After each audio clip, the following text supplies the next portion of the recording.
today on Dodson's Corner, we are going to be crowning the biggest controversies in the UFC in 2024, and this marks the start of 12 days of Dodson's Corner Christmas. Ho, ho, ho. I am so excited. 12 days, 12 bangers, but you guys already know we come up with bangers every single day. So we have a lot of review content of 2024 because we have a month break, so we need content. Yeah, but I think it's a good time to go back, look back on the year, and then also talk about what's going to happen in 2025. So I'm excited. The holiday season is a time of reflection. Very cheerful. All right, so let's start off. We're going to rank our top 10, and then before we get to number 1, we have a bunch of honorable mentions. This one was a difficult video. Yeah, it was tough to figure it out. I was just going through pay-per-views trying to remember moments, and then I found 12, and I was like, all right, I'm not looking for any more. So if I forget any, this video was tough to research for. Yeah. All right, I'm going to start off with my number 10. At number 10, I have the ref not stopping the fight after Yan Xiaonan got choked out at the beginning of the first round at UFC 300. Dude, Yan Xiaonan lost 3 times that night. I know, and we've talked about it before, but it wasn't the most controversial moment because Zhang Weili won anyways. Mm-hmm. I think this would be probably top 3 if Yan Xiaonan would have came back and won that fight. Imagine. Yeah. But I think it was a hilarious moment. In the moment, there was some controversy, what's the ref doing? The commentators were freaking out a little bit. So it's not the most controversial, but it stuck in my mind. Wasn't she out cold and her team had to come pick her up? Yeah, and then they just popped her on the stool. And didn't they give her didn't they give her smelling salts? To they gave her something that I don't think was illegal. Heart palpitations. All right, my number 10, I think this is more so a personal one. I don't know how many other people think that this is controversial or it pisses them off, but my number 10 is UFC changing the bout order day of. Oh, yeah.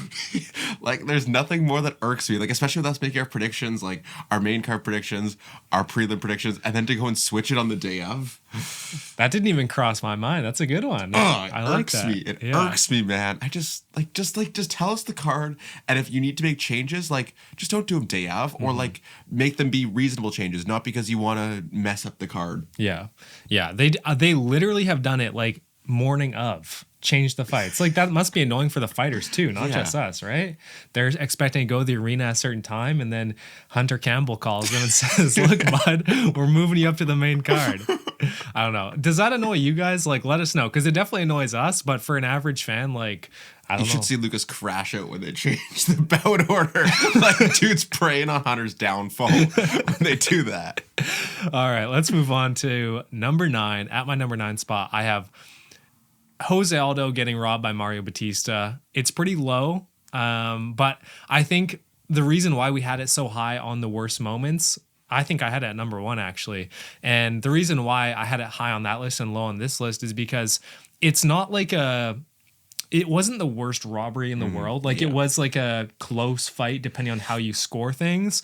It was just the reason why it's a worst moment is because it's a legend getting robbed. For controversy wise, Yeah, it was close enough where it could have gone either way, depending on what the judges scored. But it was just the whole idea with Mario Batista having Aldo against the cage, and then that's enough to win him the fight. That was more so the controversy than the decision of it. Yeah, I would agree. All right, my number 9, UK fighters having to fight at 4 in the morning. No wonder Leon Edwards was sleeping, because it was 4 a.m. UK time. This dude did his full camp at the UK, having a normal sleep schedule, and then all of a sudden it's you got to sleep till 4 a.m. to fight this guy. It was stupid. And then you have a full card of UK fighters, I think most of them are all from England too, having to fight starting at 1 in the morning. That's when the main card started. It was 1 a.m. UK time. Mm-hmm. No wonder they were all passed out. Patty did okay because it was only 1 a.m. and that's Patty's prime time. Patty gets active at 1 a.m. But by the time it was 4:30 in the morning, Leon Edwards was cooked, man. He had no chance against Below. Yeah. I've always wondered this, are athletes allowed to take stimulants before they fight? Ooh. Are you allowed to drink caffeine or take pre-workout or anything like that. That's interesting. Yeah. Like, I think that, like, in other sports, 100%. In the UFC, I would assume so, but I also don't know if you'd want to because, like, you get really jittery, anxious. Or the crash, maybe. Yeah. Crash in the 5th round. I remember my brother had hockey tryouts, and he took, like, pre-workout, like, 2 hours before this big tryout he had, and his legs, like, just seized up, like, halfway through. Having a muscle cramp is, like, the scariest thing ever. Like, I can't move. I think I'm getting old. All right, let's move on to number 8. I have Dricus du Plessis beating Sean Strickland for the middleweight title at UFC 297. I feel like that's low. Yeah. When it happened, it was huge. Yeah, that's why, like, for me personally, this wasn't like a super controversial moment because I clearly see how Dricus won 3 rounds. But I think the reason why it even made the list for me is because the fan base that Sean has is like super rabid like you. Whereas, you know, Dricus doesn't really have a strong following. Doesn't have fans. Not kind of. I wasn't going to say that. He has people who respect him. That's about it. And then a couple South African guys. Yeah, it's like if you're from South Africa, you like him. But yeah, I'm a big fan of Neil du Plessis, his brother. I think he has Down syndrome. He's a cutie. I have Down syndrome. Yeah, there's nothing wrong with that. Exactly. All right, my number 8, another guy with Down syndrome, Mario Batista, beats Jose Aldo after just pushing him against the cage for 3 whole rounds. We already kind of talked about it. Yeah. It was like the decision, like it could have gone either way. Obviously, everyone's hoping that Aldo beats Mario Batista, but just like the fashion that he won it was very controversial because he didn't do any damage. He went 0 for 11 on takedowns. Brutal. Like, he didn't do anything in that fight. He just held him up against a cage. Yeah, he's just boosting Jose Aldo's takedown defense stat. He's feeding him. Yeah, I think that's fair. It's interesting when we make these lists, we don't talk to each other at all to get ideas. So out of the entire year of 2024, to be so close with that Jose Aldo pick is kind of funny. Yeah, I feel like there's definitely some standout ones, and there's probably gonna be some ones that we don't have on each other's lists. I think like my number 2 pick you don't have on your entire list. I think so. We'll see though. All right, let's move on to number 7. I have making the fighters at UFC 304 fight at 5 a.m. local time. You already mentioned this, so we're not gonna talk about too much. But yeah, it's just completely unfair. It's I can't remember the last time a local card started that late or early in the morning. Because what time did it start here? Was it a 4 main card 4? Yeah, it was like in the afternoon. Yeah, I think it was like 2, 3, 4, like afternoon for us in like Pacific time. Yeah, so. It wasn't that bad. No. Yeah, but it wasn't a 7 o'clock card either. No, I think it's also unfair how England and Europe has a fan base that's pretty long standing, and then you go to somewhere like Saudi Arabia where they're relatively newer fans, and I think you can just tell by the crowds like the difference in the excitement levels, and you're willing to pander to that audience because they pay you a lot of money, but you're not willing to pander to real fans. I think that makes it also pretty controversial. Money talks. Yeah, exactly. I am looking forward to the London Fight Night card. That shit is gonna be stacked. It's gonna be banger. I'm hyped. It's gonna be like one of like the big fight nights from this year, like how we had Paris and Macau and the 2 Saudi ones. Like those are like the top 4 fight nights, and like a good fight night's just as good as a low tier pay-per-view. 100%. Like almost better because there's less stakes. Yeah, you and know? it's like just like they're showing out. Like these no-name fighters are showing out. All right, my number 7 pick. Juliana Pena dethrones Raquel Pennington when every single media member had Pennington win the fight. I think we both had Pennington winning the fight, and the only people who had Pena winning the fight were the judges. She got robbed. 100%. One of the biggest robberies this year, I would say. But just because it's women's MMA, I don't care that much. That's valid. Like if this was like a real champion. Yeah. I mean, that did actually happen. Sean B. Dricus. Right. Talk about that later. Of course. All right, I'll move on to my number 6 pick then. I have Cyril Gane winning over Volkov at UFC 310. I think it's pretty easy to like have recency bias in this pick. If you have it at number 1, that's crazy. I have it at number 6. Oh, sick. All right. Look at us go. That's valid. Yeah, I think, from my opinion, it was a daylight robbery. Like, I think it's valid to say a robbery. There's lots of fights that are just close, like Sean Strickland and Dricus du Plessis. That was a close fight. I wouldn't call that robbery if it went either way. This was 100% Volkov winning. I literally thought when the judges were scoring it that round 3 was a swing round, but it turns out round 2 was a swing round. Round 2 was Volkov's best round. That's what I thought. Yeah, we both thought that. We're like, didn't oh, make any sense. Volkov dominate that round, and then he pretty much just held him down the third round, which is why I was like, all right, if you count Cyril Gahn's like significant strikes, maybe judges heard it differently or saw it differently depending on where they're sitting in the arena. Maybe you give Cyril Gahn that third round judging on damage, but the second round? Yeah, when Volkov destroyed him, like, I don't even know, like, Gahn did nothing in that second round. It is just so confusing. Like, you actually got to think that they messed up somehow, you know? Like, put the check mark in the wrong box. Adelaide Bird, that's the lady who was scoring the Canelo Alvarez versus Triple G boxing fight. I did some more research on it, and her scorecard was the only one in favor of Alvarez, and she had it 118 to 110 for him, whereas the other judges had it like 114 and 114 even, and then the other one was way in favor of Triple G, and then also the commentators on that fight had it 118 to 110 for Triple G, and she had it the other way for Alvarez. Ooh. Like it's regarded as the biggest corruption of the recent era in boxing. And why did Dana bring her into the UFC? Right? Yeah. You think he'd know better? That's crazy. All right, let's move on to number 5. We're in the top 5 now. Khalil Roundtree getting a title shot over Magomed Ankalaev at UFC 307.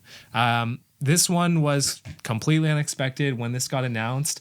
I remember you texting me when this got announced, and I thought you were trolling me. I was like, this is a joke. Like, Ankalaev is the rightful number 1 contender. As much as, you know, some people don't like him and he doesn't have the most exciting fights, at a certain point, you got to respect the rankings and the fact that he's only lost once, right? Or is he undefeated and he has a tie? No, he has 1 loss and 1 tie. Right. I mean, it's crazy. I think he deserves it by now. That was crazy news when Khalil got the title shot. But if it's true that he didn't want it. Yeah, that's the only thing. You know, I think he wanted it in Saudi, and it's a he said, she said. Yeah. And I think that they already wanted Max versus Topuria as the 308 main card. Or the main event, and then... Yeah. All right. My number 5, the biggest robbery of the year, but it just didn't have actually any implications. It was on a prelim. Renat Fakhretdinov beats Carlos Leal somehow when the odds close at 23-1 for Carlos Leal to win that fight.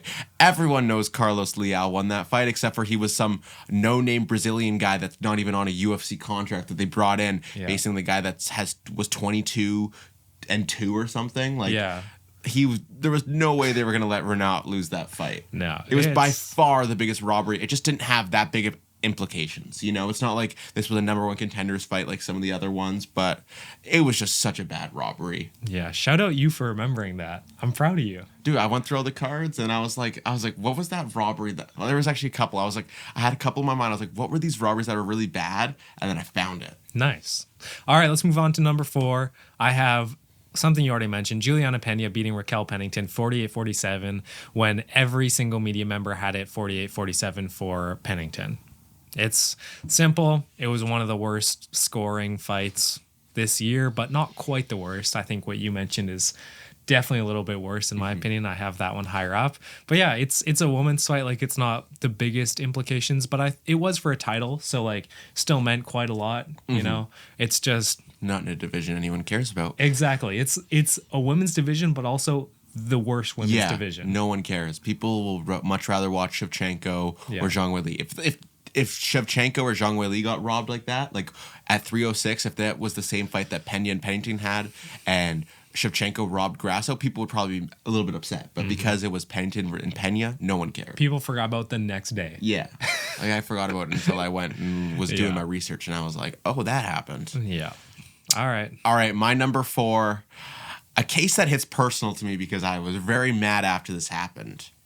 The whole Muhammad Mokaev and Manel Kape situation leading to Mokaev getting released. Like, just like the 2 days before, like the way that they were getting into like backstage brawls and like they were Mokaev jumped Manel Kape at his hotel room. Like, what the heck? And then like for them to do nothing in the ring. And then for Mokaev, a 13-0 flyweight in a division that is so bad, to get released.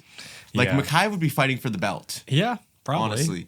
After that Manel Kape win, he probably would have fought for the belt. But because he got released, Dana said, nah. Yeah, he's gonna go fight in the GFL. Is that what it's called? I don't know. That new one that like Tyron Woodley's in. Oh, yeah. And Robella's to Spain. They got all of the black guys. What? I don't know. All right, let's move on to number 3. I have Tom Aspinall having to defend his interim title. Yeah, it's what? I have that at number 3 too. Really? Yeah. We are cooking today. Holy cow! Same wavelength, whole year, and we got the same stuff. That's impressive. Yeah, we got 2 out of 10 the same. Yeah, I like that. Yeah, it's crazy. It doesn't make sense. It's only happened like twice or once before Tom Aspinall having to defend. One time before. Yeah, it's only happened one time before, and it has to have like the perfect circumstances for someone to have to defend their interim title, and it all lined up that Tom was like willing to take a fight, didn't want to hold up the division, wanted to get paid, wanted to fight on his home card. All those things added up, and he was like, "Screw it, I'll defend an interim title." Like, if he would have lost it, I would have been heartbroken for him. But I think the thing is with that Tom Aspinall fight is that I think he has no regret because he was able to get that win back over Curtis Blades. You know, It was like the little tarnish on his resume was like when he broke his leg and got that loss to Curtis Blades. So the fact that he was able to go and get it back, I think that was worth it for him to have that interim title defense. Yeah, that's another thing I forgot about is he already technically lost to Curtis Blades. So he comes into that fight with even more of a risk. Mm-hmm. He's a legend, man. I love Tom. Stop whatever you're doing right now. 2024 is coming to a close, which means it's time for the 2024 Dodson's Corner Award Show. You guys, as the fans, are going to get to vote alongside us, Dodson's Corner, to cast our votes for awards such as Fighter of the Year, Pay-Per-View of the Year, and Fight of the Year, and so much more. So go and click the link in the description and in our bio to cast your votes because our award show will be December 31st. Woo! I guess we're on to the top 2 now. Yeah, top 2, our silver medalist spot. Let me take a look at what mine is. I have something you already mentioned again. You're just stealing my thunder out here. I have Rinat Fakhretdinov scamming a win over Carlos Leal at UFC 308. Yeah, the biggest robbery by far. It's not close. Like you said, I think it was 27-1 odds when the fight ended for Carlos Leal to win. If you would have bet on that, at that time, you would be a millionaire right now. Yes. Like, honestly, it's stupid. Like, the UFC, at a certain point, it's politics now, you know? That was a politic fight. Rinat Fakhretdinov in his hometown, home crowd fight, and you give him a win because Carlos Leal isn't even signed to the UFC. He's a short notice fighter who honestly should have gotten a contract after that. Yeah. He beat a 23-1 fighter. Are you insane? That's crazy. On short notice. Yeah, like just came in and just did the work. I don't care if his back looked like he'd just been roided up in the back room. Oh, he was definitely on roids. I forgot about that. Yeah, his acne on the back was crazy. I forgot that he was juiced up. They didn't test him. Yeah, you need a short-nosed opponent. You say, hey, man, do what you got to do. Yeah. So, yeah, it's a broad daylight robbery, and I think you guys probably agree with that one.